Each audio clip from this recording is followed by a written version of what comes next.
मेरे को भी अंदर रहना ना प्लीज, थोड़ा पीछे हटिए भैया, थोड़ा फ्री करो भाई, ले दियो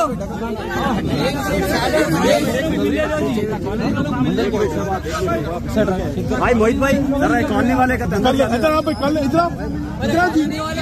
आवाज मत करो जी, आवाज मत करो भाई, आप जरा पीछे आ जाओ भाई। कलीम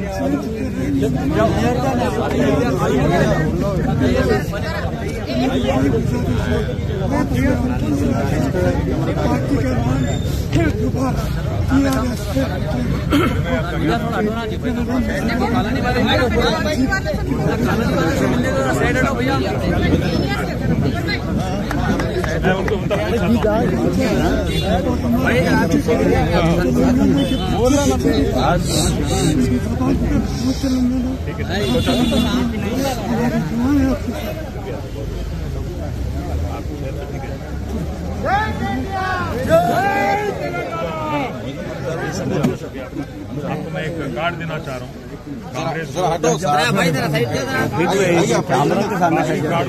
पीछे देखे साइड दिया भाई, भाई साइड दिया ना।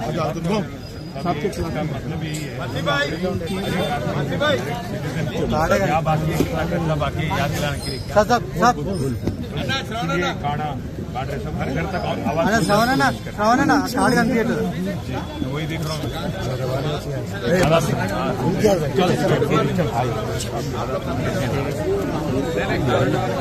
भाई, बीच में साउंड भाई साइड दिया ना। क्या नाम है?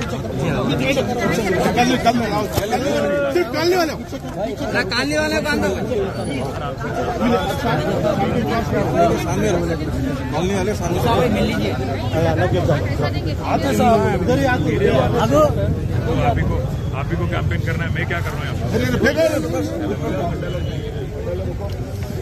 2 मिनट साइलेंट भाई जरा भाई साइलेंस। कांग्रेस पार्टी आज ये समझती है कि तेलंगाना की आवाम की जो याददाश्त है वो कमजोर है। उनको ये लगता है कि गुमराह करके वोट लेके फरेब के बुनियाद पे जीत के फिर आवाम को अगर धोखा भी दिया तो पूछने वाला कोई नहीं।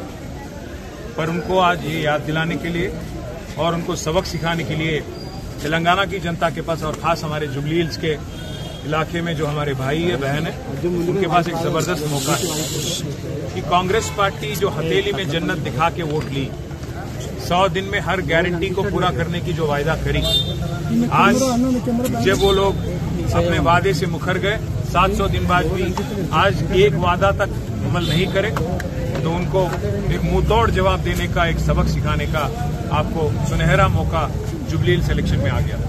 तो इसलिए आज हर किसी को याद दिलाने के लिए आज हमने एक कार्ड, कांग्रेस बाकी कार्ड, मतलब हर किसी आदमी को, हर किसी खवातीन को, तेलंगाना में हर कोई खवातीन को कितना कांग्रेस आज बाकी है, कितना पैसा बाकी है।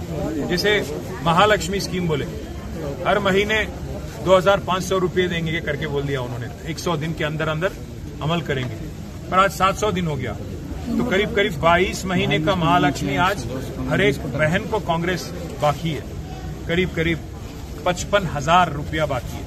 वैसे ही अगर आप देखेंगे, बुजुर्गों से ये कहा गया था, हमारे सीनियर सिटीजनों से, कि आपको केसीआर 2000 वजीफा दे रहे हैं, आसरा पेंशन दे रहे हैं, तो हम 4000 उसको करेंगे, दुगना करेंगे।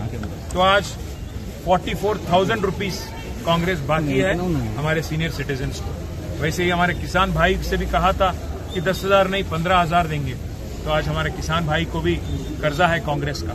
वैसे ही अगर आप देखेंगे तो बच्चियों से, स्टूडेंट से कहा गया था कि आपको स्कूटी देंगे, फिर स्कूटी तो मिली नहीं, लूटी तो जबरदस्त चल रही इनकी।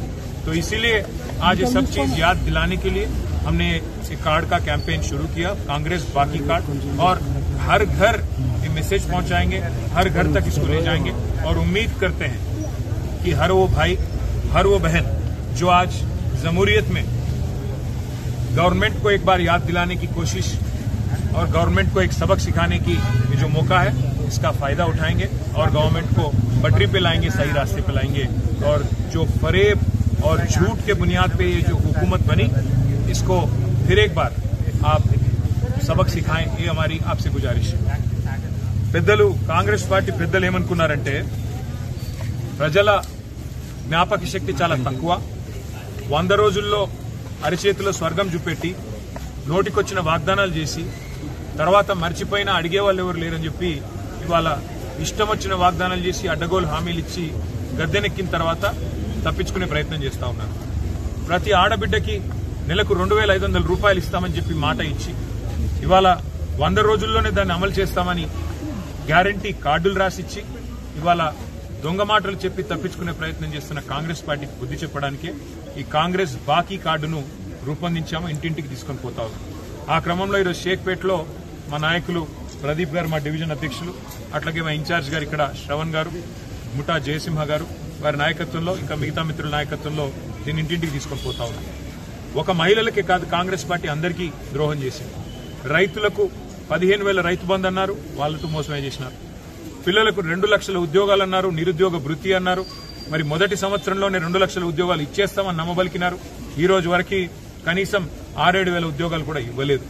అందుకే ప్రతి వర్గాన్ని వంచిన కాంగ్రెస్ పార్టీని వాళ్ళ మోసాన్ని ఎండగట్టడానికి జూబ్లీహిల్స్ ఉప ఎన్నిక ఒక మంచి అవకాశం. అందుకే ఈ బాకీ కార్డును ఇంటింటికి తీసుకొని పోతా ఉన్నాం. తెలుగులో, ఉర్దూలో, హిందీలో, ఇంగ్లీష్లో 4 భాషల్లో ఈ కార్డులని ఇంటింటికి పంపుతాం.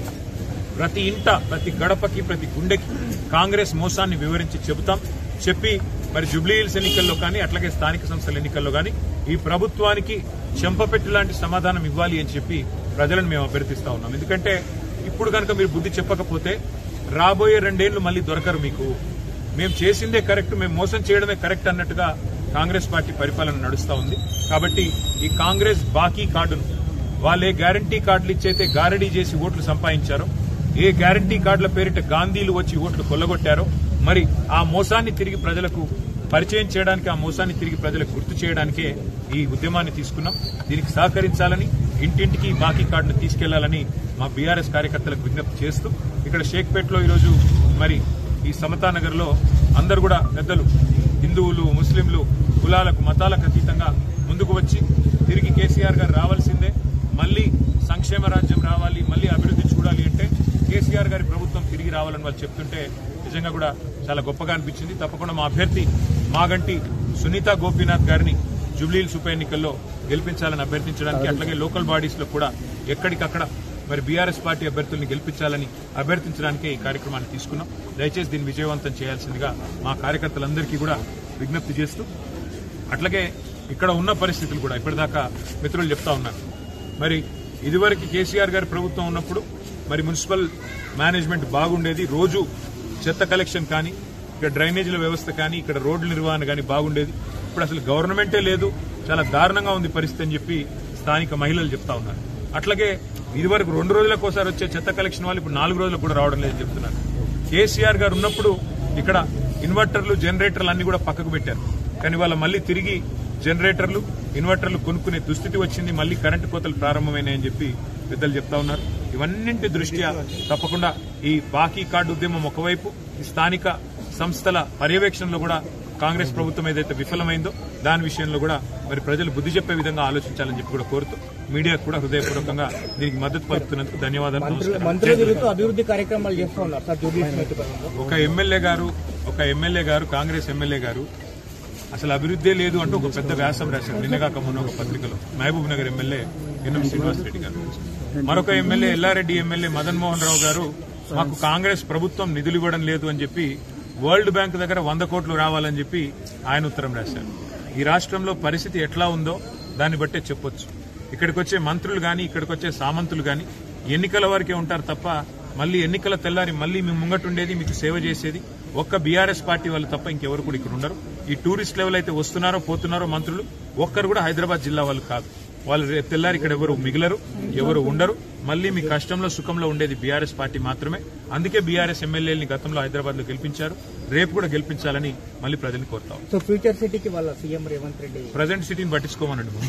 ప్రజెంట్ సిటీ ఇవాళ మొత్తం వరదల్లో కొట్టుకొని పోయే పరిస్థితి ఉంటే ప్రజెంట్ సిటీని వరదల్లో ముంచేసి ప్రజెంట్ సిటీలో మోరీలు సాఫ్ చేసేటోడు లేడు. ప్రజెంట్ సిటీలో జనాలకు దోమలు కొడుతుంటే పిచికారీ చేసేటోళ్ళు లేరు, బ్లీచింగ్ పౌడర్ చల్లేటోళ్ళు లేరు. ప్రజెంట్ సిటీలో ఇప్పుడున్న మరి చెత్త కలెక్షన్ చక్కగా లేదు. ప్రజెంట్ సిటీని పట్టించుకుంటే రేవంత్ రెడ్డి గారు మంచిది. ఫ్యూచర్ సిటీని ప్రజలు కట్టుకుంటారు, ఫ్యూచర్ సిటీని తెలంగాణ భవిష్యత్ నిర్మాతలైన మా పిల్లలు నిర్మించుకుంటారు తప్ప ఎవరో ఒక రాజకీయ నాయకుడు రియల్ ఎస్టేట్ కోసం 4th సిటీ 5th సిటీ అని అన్నంత మాత్రాన అదేది అయ్యేది కాదు, పోయేది కాదు. ఉన్న మెట్రోను రద్దు చేసి ఫ్యూచర్ సిటీకి మెట్రో పెడతానంటేనే దాన్ని బట్టి అర్థం చేసుకోవచ్చు రేవంత్ రెడ్డి గారి సాగు తెలియట్లేదు. Thank you.